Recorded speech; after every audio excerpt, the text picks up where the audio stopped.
Bonjour, donc aujourd'hui nous allons voir un nouveau petit tutoriel pour le compte à rebours. Vous ferez fichier, nouveau, donc moi ça me demande de quitter le projet en cours, je mets oui. On va faire projet, dimension, ça vous dit de sauver, donc vous faites sauver. Vous allez dans votre user et votre dossier où vous avez mis donc votre prochaine réalisation.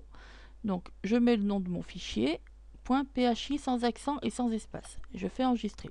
Donc moi ça existe, donc je le remplace. Je vais faire projet, dimension, et je mets la largeur et la hauteur de ma réalisation.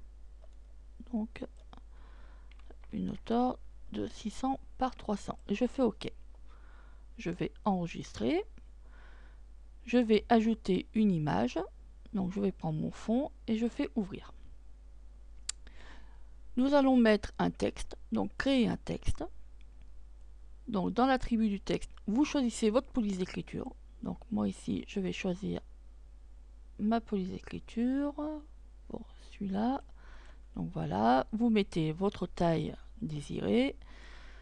Donc je vais mettre en taille 30 et je vais mettre mon texte. Donc ici c'est pour Noël. Donc Noël est dans deux petits points.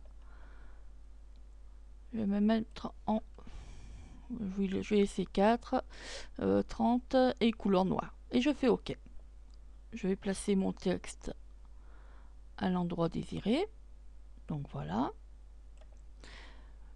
Je pense à sauvegarder ma réalisation. Je fais objet dynamique, objet clé en main, bibliothèque de sprite et vous allez chercher horloge compte à rebours et vous faites ajouter.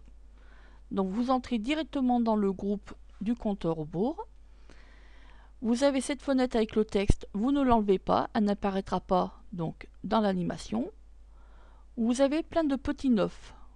Alors vous allez les prendre et les disposer à l'endroit désiré. Vous allez faire un double clic à l'intérieur.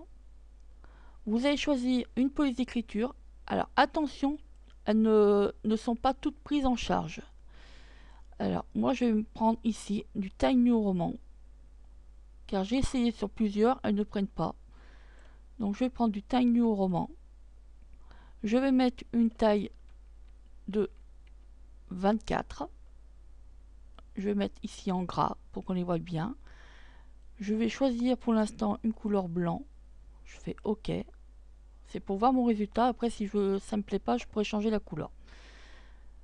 Je vais agrandir un petit peu cette fenêtre pour mieux vous montrer. Donc ici, vous avez des phrases. Alors le 999, vous ne le touchez pas. Compte à rebours, vous ne touchez pas. Alors on va changer juste les chiffres. Donc 2010, donc on va mettre nous 2012, donc l'année.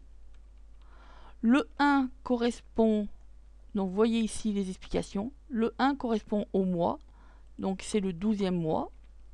Le 2 correspond au jour, donc c'est le 25 décembre.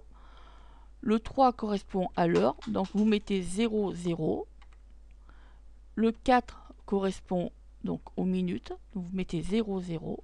Et le 5 correspond aux secondes, et vous mettez 00. Et vous avez juste à faire OK. Vous enregistrez votre réalisation. Vous faites jouer l'animation pour voir le résultat avant de fermer le groupe. Donc je vois que bon, c'est pas très visible, donc je vais changer la couleur. Je fais OK, OK, et je vais mieux centrer pour que ça fasse plus joli. Donc je vais me mettre ici, je double-clique dans les 9 et je vais changer la couleur. Donc je vais prendre une couleur noire, je fais OK, je fais OK, je retourne sur l'écran de base. Donc je vais faire jouer l'animation pour voir le résultat. Alors vous voyez que c'est pas du tout centré, donc nous pouvons retourner, vous voyez, dans le groupe en double cliquant dedans. Alors je vais essayer, je pense en le centrant ici. Alors vous jouez assez souvent votre animation pour voir votre résultat, voir si c'est bien centré, si cela vous convient. Donc si cela vous convient, vous avez juste à faire sauver l'animation, écran de base, en jouant l'animation, vous créez votre SWF. Et si vous voulez rajouter des petites animations, mettre des étoiles, des flocons, vous faites ce que vous voulez après sur votre compte à rebours. Donc voilà, ce petit tutoriel est fini et je vous dis à très bientôt. Au revoir.